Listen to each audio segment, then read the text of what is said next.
Hola, ¿qué tal? En este vídeo vamos a ver de manera rápida y sencilla, paso a paso, cómo podemos cambiar el orden de las canciones de una lista de reproducción en Spotify.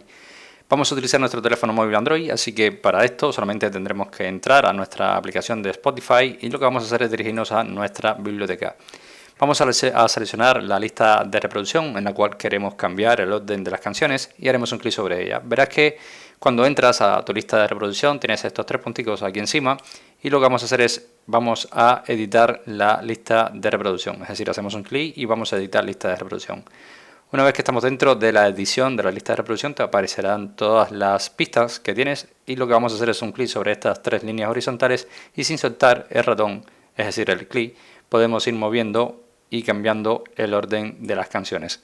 Una vez que tengamos hecha esta edición vamos a darle un clic sobre guardar y de ahora en adelante tendríamos ya nuestra lista de reproducción con las canciones favoritas cambiadas a nuestro gusto. Así que nada, espero que este vídeo te haya gustado, te haya ayudado y si es así, como siempre te digo, te invito a que me dejes tu like, suscríbete por favor a nuestro canal y por supuesto nos vemos en un siguiente vídeo. Chao.